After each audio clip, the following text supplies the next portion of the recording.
चलिए दोस्तों, तो हमने एक कॉन्सेप्ट सीखा था ओपनिंग एंट्री के टाइम पे। उस कॉन्सेप्ट को यहां पे आपको देखता हुआ मिलेगा कि किस तरीके से वो कॉन्सेप्ट आपका यूज होता है जब ओपनिंग एंट्री पास होती है। तो हमने क्या सीखा था सर कि जब ओपनिंग एंट्री पास होती है तो ओपनिंग एंट्री का बेसिकली मतलब क्या है कि जब भी कोई साल खत्म होगा और उसके बाद जब उसके बैलेंसेस को नए साल में ट्रांसफर किया जाएगा तो उस टाइम पे अपने को ओपनिंग एंट्री पास करनी होती है, जब भी ईयर आपका क्लोज होगा। अब ओपनिंग एंट्री देखो, आपके नाम से पता लग रहा है कि ओपन, शुरुआत हो रही है, चाहे साल की शुरुआत हो चाहे बिजनेस की शुरुआत हो, ठीक है। अब जब बिजनेस स्टार्ट होता है तो जनरली हमने देखा है कि बिजनेस स्टार्ट होते वक्त जब बिजनेस कमेंसमेंट की एंट्री होती है तो उस टाइम हमने देखा है कि जनरली जो प्रोप्राइटर है वो क्या लेके आता है, सिर्फ और सिर्फ कैश लेके आता है। लेकिन जब हमने ओपनिंग एंट्री देखा तो हमने देखा कि बहुत सारे एसेट्स होते हैं और लाइबिलिटीज भी होती हैं और उसका कैपिटल भी होता है, ठीक है। बट जब बिजनेस कमेंस होता है सिर्फ कैश होता है और क्या होता है आपका, वही कैश आपका क्या बन जाता है, कैपिटल बन जाता है, ठीक है। अब इन दोनों के अलावा तीसरी सिचुएशन क्या हो सकती है कि जब आपका जो बिजनेस है उसके बैलेंसेस ट्रांसफर नहीं हो रहे, ना ही आप बिजनेस स्टार्ट कर रहे हो, आप एक चला चलाया बिजनेस जो है वो परचेज कर रहे हो। क्या बात कर रहे हो सर, हम गुड्स नहीं परचेज कर रहे, हम पूरा बिजनेस ही खरीद ले रहे हैं। ऐसा होता है, बिल्कुल होता है। हमने सुना है ऐसा कि एक कंपनी ने दूसरी कंपनी को टेक ओवर कर लिया, ठीक है, एक्वायर कर लिया, बिजनेस पूरा एक्वायर कर लिया। तो जब भी आप कोई चालू बिजनेस एक्वायर करोगे, जैसे कि आप एक व्यक्ति हो, आपने कहा यार बिजनेस स्टार्ट करेंगे, बड़ी सी फैक्ट्री बनाएंगे, बड़ा बिजनेस बनाएंगे, गोडाउन बनाएंगे, ये सब बनाएंगे, इससे बेटर है कि हम चलते हैं और एक चालू बिजनेस है, इसको पैसे देते हैं एक मोटा और इसका सारा कुछ खरीद लेते हैं, सारा कुछ अपने नाम पे कर लेते हैं। तो ऐसा बिल्कुल प्रैक्टिकली आपने देखा है, ऐसा होता है। अब जब इस व्यक्ति ने ऐसा किया होगा तो इसने तो एक पैसा दिया, सपोज करो यहां पे 1 करोड़ रुपए दिया और बिजनेस आपका हो गया। लेकिन इस 1 करोड़ में आपको क्या क्या मिला, इसके अंदर आपको बहुत सारे एसेट्स मिलेंगे जो कि इस बिजनेस के रहे होंगे, बहुत सारी लाइबिलिटीज भी मिलेगी क्योंकि बिजनेस है तो लाइबिलिटी भी रही होगी, और आपका कैपिटल भी इसके अंदर आपको मिलेगा, ठीक है। अब जब भी आप ऐसे बिजनेस एक्वायर करोगे तो आपको हो सकता है इसके अंदर कुछ फायदा हो रहा हो, कुछ नुकसान हो रहा हो, ठीक है। अगर इस पूरे बिजनेस की वर्थ थी, मान लीजिए इस पूरे बिजनेस की वर्थ थी 90 लाख रुपए, लेकिन आपने कितने पैसे दिए इसके लिए, आपने इसके लिए दिए 1 करोड़ रुपए, मतलब आप इसको 10 लाख रुपए ज्यादा दे रहे हो। अब 10 लाख रुपए आप ज्यादा क्यों दे रहे हो, क्योंकि आपको ऐसा लगता है कि इस बिजनेस की मार्केट वैल्यू ज्यादा है। इस बिजनेस के अंदर जो प्रॉपर्टीज है वो तो सिर्फ 90 लाख की है, अगर मैं फाइनेंशियली कैलकुलेट करूं तो सिर्फ 90 लाख रुपए की है, लेकिन मार्केट में इसके लोग ज्यादा पैसे देने को तैयार हैं। रीजन बीइंग क्योंकि इसने एक अपना नाम बना रखा है, इसकी एक मार्केट में गुडविल बनी हुई है, एक अच्छी इमेज बनी हुई है, जिसके वजह से ये जो कंपनी है ये चल रही है या फिर इसके प्रोडक्ट्स जो है वो मार्केट में पसंद किए जाते हैं। तो ये जो 10 लाख रुपए आप एक्स्ट्रा दे रहे हो वो किसके दे रहे हो, इसकी मार्केट वैल्यू की, इसकी अच्छी इमेज की, मोटे तौर पे हम कह सकते हैं इसकी अच्छी गुडविल की, जो कि मार्केट में इसने बनाई है सालों में। तो इसलिए अगर कभी भी आपने जो पेमेंट दी और जो आपको इसके बदले मिला उसके बीच में डिफरेंस है, तो वो डिफरेंस अगर आपका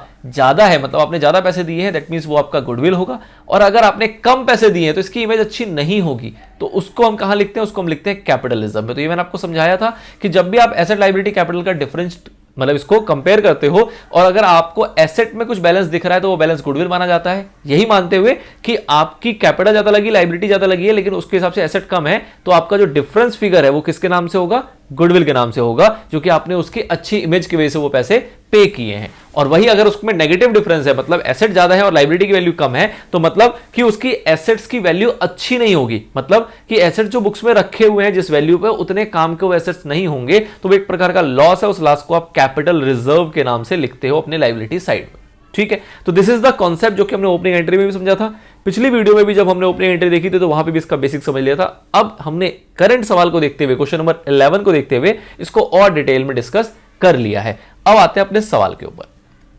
क्वेश्चन नंबर 11 क्या कह रहा है, Vinod brothers purchased a running business of Kumar brothers as follows, मतलब इन्होंने एक रनिंग बिजनेस था कुमार ब्रदर्स का, वो इन्होंने खरीद लिया, और क्या क्या देखो उसको उनमें चीजें मिली हैं। तो इन्होंने लैंड एंड बिल्डिंग मिला 4 लाख रुपए का, प्लांट एंड मशीनरी मिला 1.5 लाख रुपए का, फर्नीचर है 20,000 रुपए का, स्टॉक है 70,000 रुपए का, बैंक का लोन लाइबिलिटी है कितने की, 2 लाख रुपए की, क्रेडिटर्स है 80,000 रुपए के, बिल्स पेबल है 20,000 रुपए का, और कैपिटल है 4,50,000 रुपए का। अब आपको इसकी एंट्री पास करनी है, ठीक है। तो this is as good as opening entry, but इसमें ओपनिंग एंट्री का माहौल दूसरा है, ये आपका ही बैलेंस ट्रांसफर नहीं हो रहा है, आप एक चालू बिजनेस को एक्वायर कर रहे हो, ठीक है सर। तो अब ओपनिंग एंट्री सर कैसे पास करते हैं वो तो हमें पता है, कैसे पास करते हैं, तो हम सारे एसेट्स को लिखते हैं डेबिट में, जैसे कि land and building account debit,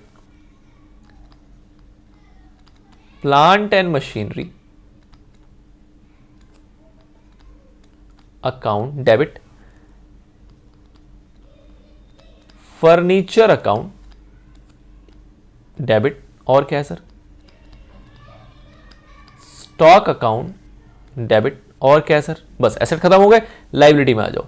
2, थोड़ी सी स्पेस छोड़ दी हमने, क्यों वो अभी आपको आगे पता लगेगा। 2, बैंक लोन, ये लाइबिलिटी है आपका, और क्या है सर, क्रेडिटर्स, और क्या है सर, बिल्स पेबल, और क्या गिवन है अपने को, कैपिटल। तो सारे एसेट्स भी पता है, सारी लाइबिलिटीज भी पता है। ठीक है सर, फिगर लिख लेते हैं फटाफट से। इसकी वैल्यू है 4 लाख, इसके बाद है ये 1.5 लाख, इसके बाद है ये 20,000, और इसके बाद है ये 70,000। इधर आ जाइए, बैंक लोन है 2 लाख, 80,000 रुपए का एक क्रेडिटर, बिल्स पेबल है 20,000 रुपए का, और ये है आपका 4,50,000 रुपए का कैपिटल। ठीक है सर, अब हम क्या करेंगे सर, जब ये चीज निकल जाती है तो हम देखते हैं टोटल करके कि भैया मैच है कि नहीं। अगर मैच होगा तो मिल गई छुट्टी, कोई दिक्कत ही नहीं, कोई टेंशन लेना ही नहीं, कोई दिमाग लगाना ही नहीं। तो फटाफट से इसका टोटल कर लेते हैं। सारे एसेट्स का टोटल करेंगे तो 4 लाख ये है 150, तो हो जाएगा 550, 550 और 20 हो जाएगा आपका 570, और 570 और 70 हो जाएगा आपका 640। तो टोटल एसेट्स जो गिवन अपने को, उसकी वैल्यू कितनी पता है अपने को, 6,40,000 रुपए। ठीक है सर, इसके बाद लाइबिलिटीज में आ जाओ। 2 लाख, 80 और 20 1 लाख हो गया, ये 2 और 1 3 लाख हो गए, 3 और 4 4 3 7,50,000 रुपए। टोटल लाइबिलिटीज की वैल्यू आपको कितनी पता है, 7,50,000 रुपए। मतलब डिफरेंस तो है सर, कहां डिफरेंस है, तो लाइबिलिटी 750 है, एसेट 640 है, तो डिफरेंस कहां पर है आपके, डेबिट में डिफरेंस है। डेबिट में डिफरेंस जब होता है तो उसको हमने क्या बोला कि जब डेबिट में डिफरेंस होगा तो उसको आप क्या बोलोगे, उसको आप बोलोगे गुडविल, उसको आप क्या बोलोगे, गुडविल अकाउंट डेबिट। इसका इंटरप्रिटेशन समझिए, बिल्कुल बहुत जरूरी इंटरप्रिटेशन समझना कि आपने कोई बिजनेस देखा, उसके 7.5 लाख रुपए के, मतलब कि 6,40,000 का एसेट था और ये आपने लाइबिलिटी दी 4.5 लाख रुपए में पे किया, मतलब इतना आपने पे किया, इतना उधारी अपने सर लिया, तो कुल मिला के आपकी लाइबिलिटी 750 की हो गई और उसमें आपको एसेट मिल रहा है 640 रुपए का। तो आपको क्या अच्छा दिखा इस कंपनी के अंदर, विनोद ब्रदर्स को क्या अच्छा दिखा कुमार ब्रदर्स के अंदर। तो विनोद ब्रदर्स ये बता रहा है कि भाई साहब इसके 640 के तो मेरे को एसेट दिखे थे, लेकिन जो नहीं दिख रहा किसी को वो क्या है, वो है 1,10,000 रुपए का इसकी गुडविल। गुडविल का मतलब क्या हुआ कि इसकी मार्केट की वैल्यू, मार्केट में इमेज, इसकी वजह से, इसके नाम के वजह से, इसकी जो पूरी बिजनेस की प्रैक्टिस रही है, जो इसने नाम कमाया है over the period of time, जो भी इसकी टेक्नोलॉजी है, जो भी इसका कस्टमर रिटेंशन है, कस्टमर सेटिस्फेक्शन है, कस्टमर का ट्रस्ट है, उन सब की भी एक वैल्यू होती है। और उस वैल्यू को इसने, किसने, विनोद ब्रदर्स नापा है कितने में, 1,10,000 रुपए में। इसने कहा कि इसके 640 के लिए मैं 750 भी खर्च करने को तैयार हूं, रीजन बीइंग क्योंकि मुझे क्या मिलेगा इसके नाम से, इसकी गुडविल। ठीक है, तो इससे इस टाइप के पैसे को हम बुक्स में तो रिकॉर्ड करना पड़ेगा, ये हवा की बात तो अब रही नहीं, क्योंकि इसमें अब क्या खर्च हो गए, पैसे खर्च हो गए। तो इस गुडविल को हम बोलते हैं परचेज्ड गुडविल। ये इस व्यक्ति ने परचेज किया, किसने, विनोद ब्रदर्स ने खरीदा है, किससे, कुमार ब्रदर्स से, तो उसको क्या नाम दिया जाता है, परचेज्ड गुडविल। ये गुडविल परचेज की गई है और इसकी वैल्यू कितनी है, 1,10,000 रुपए। कैसे आया ये आया बैलेंसिंग फिगर से। सारी लाइबिलिटीज को टोटल करके एसेट्स को माइनस कर देंगे। ठीक है, तो ये था ओपनिंग एंट्री का नेक्स्ट वर्जन। नरेशन में क्या लिखोगे, बीइंग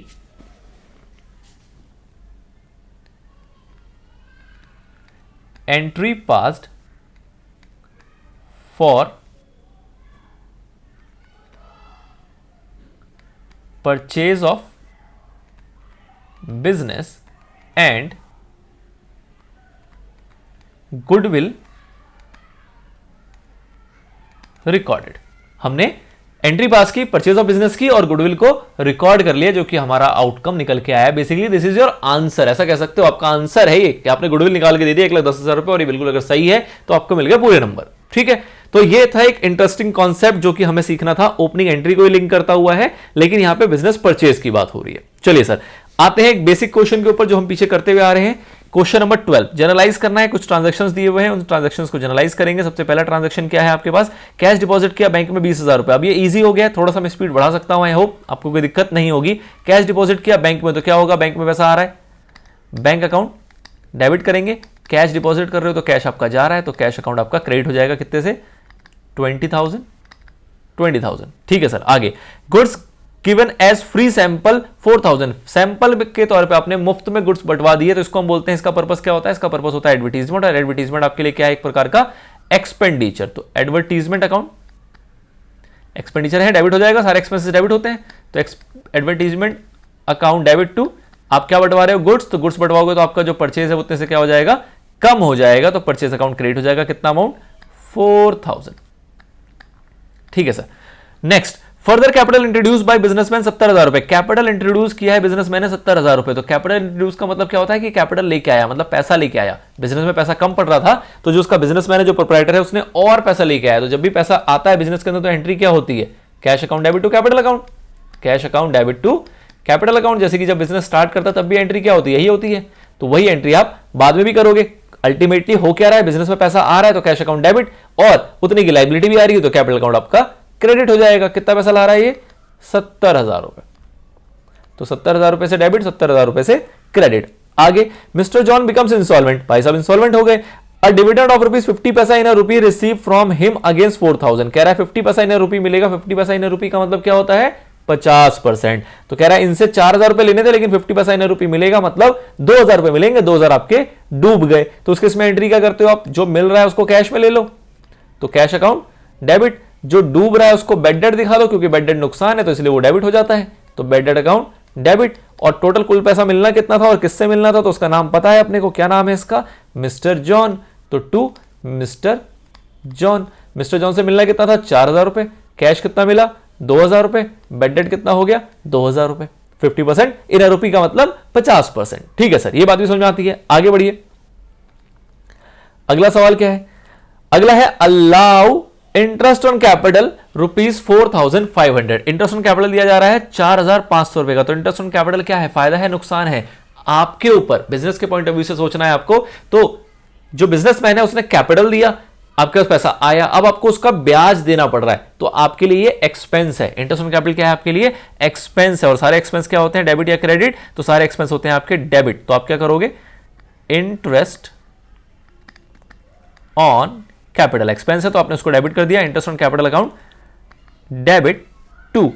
अब ये पैसा कहां जाता है, तो जो भी इंटरेस्ट ऑन कैपिटल होता है वो एडजस्ट कहां होता है, उसके कैपिटल में। ऐसे इंटरेस्ट ऑन ड्राइंग भी कहां एडजस्ट होता है, ड्राइंग में कह लो, या फिर अल्टीमेटली वो भी कहां जाके एडजस्ट होता है, आपके कैपिटल में ही एडजस्ट होता है।